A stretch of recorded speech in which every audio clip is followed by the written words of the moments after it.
Who knows what will be the outcome of this protest? However, I think if you have been following me, you will understand what I've been trying to say before now. Listen to this video.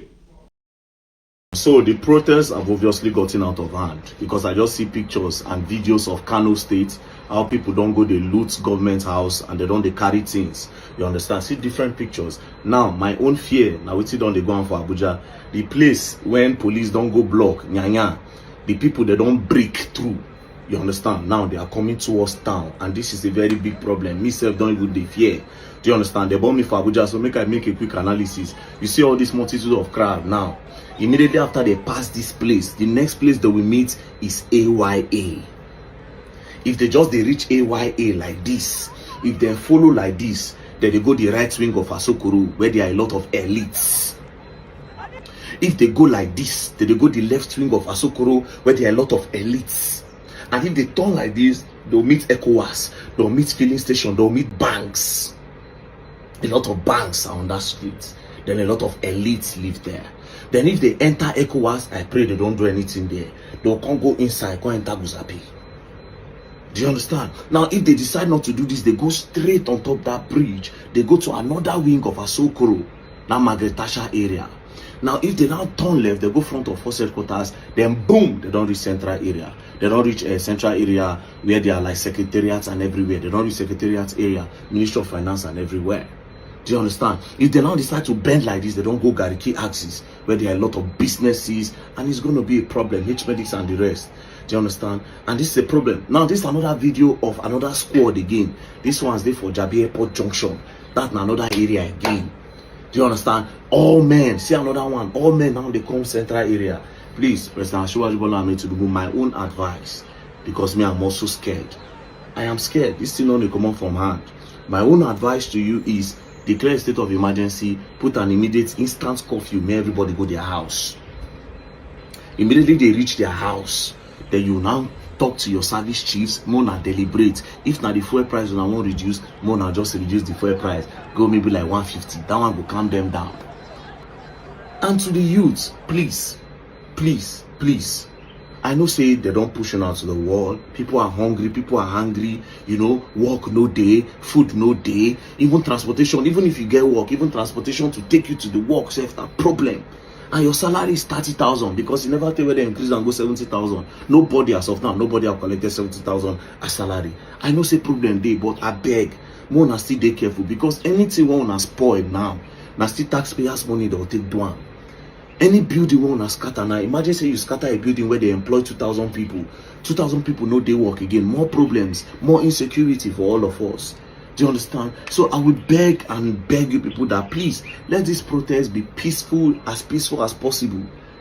We don't sound our hand. Government don't sound their hand. We don't sound our hand too. Do you understand? As the youth of the country, we have sounded our hand, but please let it not get out of control. Now to the presidency, I don't know who they in charge. I don't know if you people paid the people, all the people that have been doing the counter narrative and the counter protest. I don't know if people will pay them, but that wasn't a smart move. You know why it wasn't a smart move? Listen, the people where they rural area, where they suffer, they don't do social media where they watch all those, nobody should come and protest, to go. All those press interviews, they don't have TVs in their house. They don't have TVs. A lot of them live from hand to mouth. And because of how expensive things are, they cannot even carry their hand to their mouth again. That is the problem we are facing. So all those counter narrative, carry placard, carry go to Eagle Square, all those women saying they don't want protest and all that. The people where they rural area, they know they hear English. They don't get TV. It just take one person to go lie to them. They go come streets. Do you understand? See them, they don't fool everywhere. Most of them, they are ready for anything that will happen. So President Ashtags Tinubu, as from somebody that is really patriotic, that care about Nigeria, I will beg you to declare a state of emergency and to talk to your service chiefs, bring all your people together, the Senate, everybody sit down together, and to deliberate on the fuel price and also the minimum wage. Like this, I believe nobody will come out tomorrow. This is the first day, remember. Imagine what the second day will be. Do you understand? Imagine what the second, people like me now, me and no Greek come out for a reason. If I go that place now, I don't give them more ginger. The moment I put my leg there, they don't believe, say, okay, more ginger don't come. Make you really go. Do you understand? And it has already gotten out of control. Imagine going there now to go and fuel the ginger, to fuel the spirit. You know, go well. You know, go well. So please, President Tinubu, please, sir, consider the people. A very dark man spoke well, but this is uninterrupted revolution that is coming, because when you refuse peaceful protest, you invite anarchy. You invite a violent revolution. How can you continue to spray tear gas, all those things to stop protesters, and you know the catalyst of the protest is hunger? See, there is a very big gap between the rich and the poor people in Nigeria. A very, very big gap. A very big gap in the sense that the rich people in Nigeria, they don't know what the poor people are going through. They don't know what the poor people are passing through. And this is going to consume them. There is no two ways about it. Look at it, this is coming.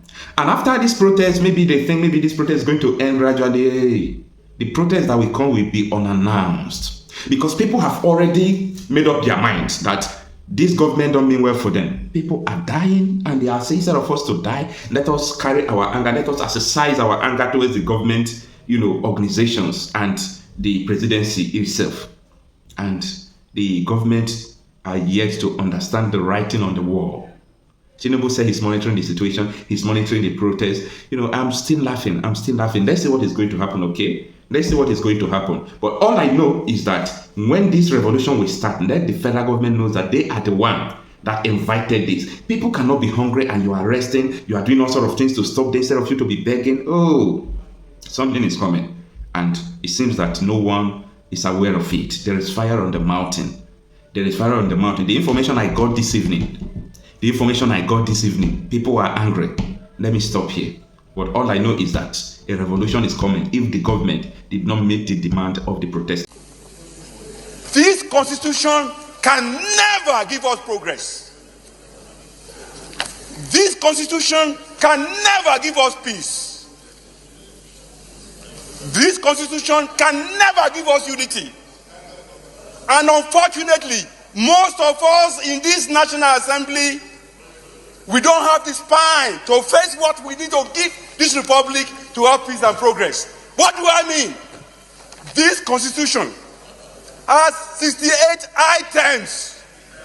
68 on the exclusive list. This constitution has only 12 on the concurrent list. And those 12 are written so nebulously, so fraudulently, that you know that the intention is to even undermine those concurrent lists. That is why those who want unity and peace in Nigeria must first remember that the name of our republic is not just Nigeria. The formal name of this republic is Federal Republic of Nigeria. Unfortunately, we don't run a federalist system in Nigeria. Otherwise, what is so unique about all those things that are in the exclusive list? We used to have a parliamentary system, and then we wanted unity, we wanted peace, we wanted progress, and we therefore said we are going to go with a presidential system. Honestly, there are many presidential systems in the world that have peace and progress. I can't quarrel with that. But we must put in place the same safeguards that presidential system across the world put in place, so that you can have what it needs to run the society. In this chamber, we try to federalize the police system. In this chamber, we failed.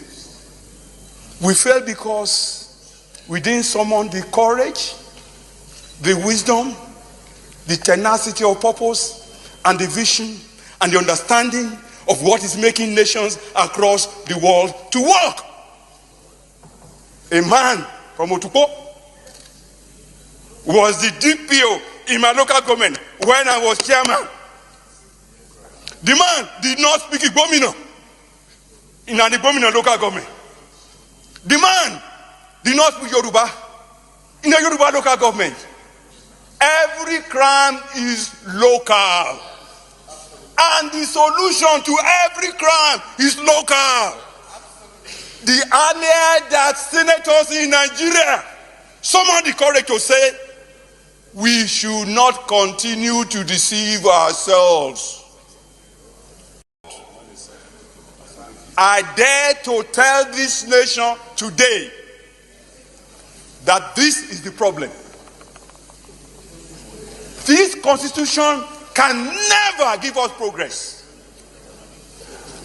This constitution can never give us peace. This constitution can never give us unity. And unfortunately, most of us in this National Assembly, we don't have the spark.